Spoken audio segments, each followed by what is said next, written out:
শামশের আলীর ভুনা খিচুড়ি যারা খেয়েছেন আমার এই রেসিপি দেখে যদি আপনারা ঘরে তৈরি করেন তাহলে তারা বুঝতে পারবেন যে শামশের আলীর ভুনা খিচুড়ির সাথে আমার এই রেসিপি ফলো করে খিচুড়ি বানালে কতটা মিল হবে।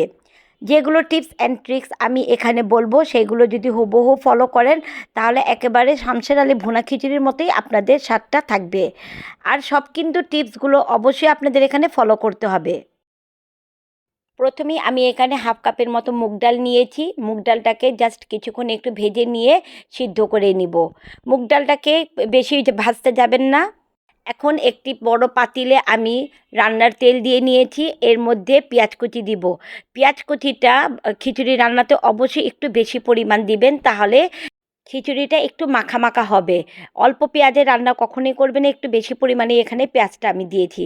স্বাদ মতো লবণ দিয়ে দিয়েছি, আমি এখানে 2 চা চামচ লবণ দিয়েছি, দারচিনি এলাচি দিয়েছি। তারপর এর মধ্যে কিছু মশলা আরও অ্যাড করব পরে। প্রথমে আমি পেঁয়াজটাকে ভালো মতো একটু কষিয়ে নিতে হবে। পেঁয়াজটাকে একটু ভালো মতো কষিয়ে নিয়ে এর মধ্যে 2 চা চামচ আমি আদা রসুন বাটা দিয়ে দিয়েছি। এখানে আদা এবং রসুন বাটা একসাথে মিক্স করা আছে। আদা রসুনটাকেও ভালো মতো একটু আমি কষিয়ে নিতে হবে। পেঁয়াজটাকে যত ভালো করে কষাবেন আপনার রান্না তত ভালোই হবে। সামান্য একটু পানি দিয়ে আবারও আমি পেঁয়াজটাকে ভালো মতো কষিয়ে নিচ্ছি।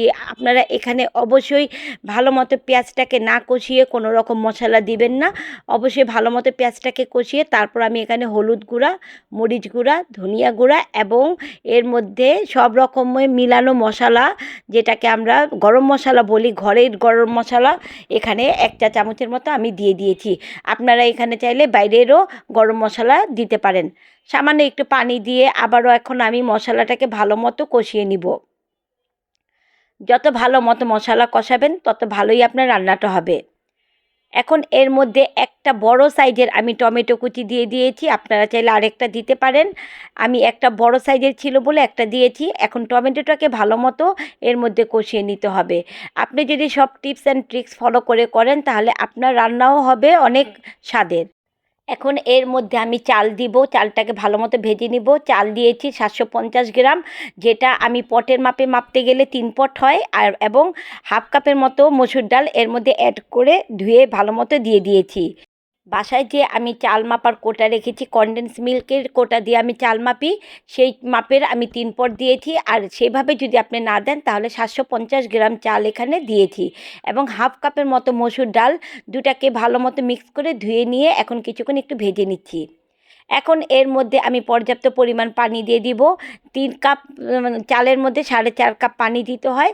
এই পানি দিয়ে আমি এটাকে এখন ঢেকে কিছুক্ষণের জন্য অপেক্ষা করতে হবে বলক আসার জন্য।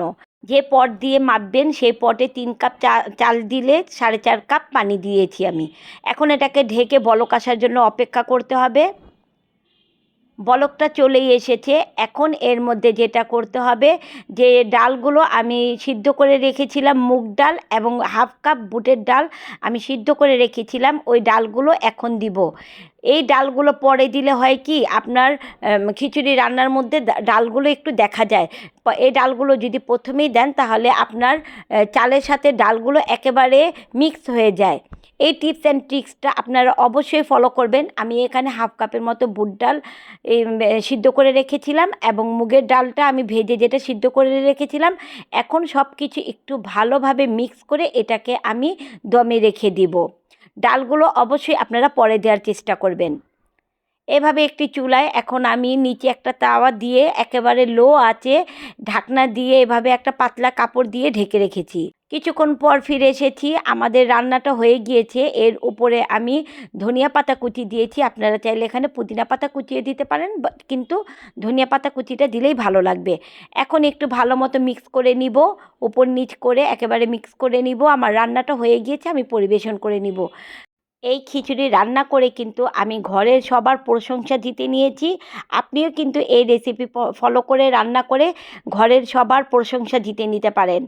আর আমার পেজটিকে ফলো করে রাখলে আপনারই সুবিধা হবে, নতুন নতুন রেসিপি পেতে পারবেন। যারা এখনও আমার পেজটিকে ফলো করেননি, আমার ইউটিউব চ্যানেলটিকে সাবস্ক্রাইব করেননি, তারা চটজলদি করে ফেলুন, তাহলে এরকম নতুন নতুন রেসিপি আমার পেজে পেয়ে যাবেন। আজ এই পর্যন্তই। আল্লাহ হাফেজ।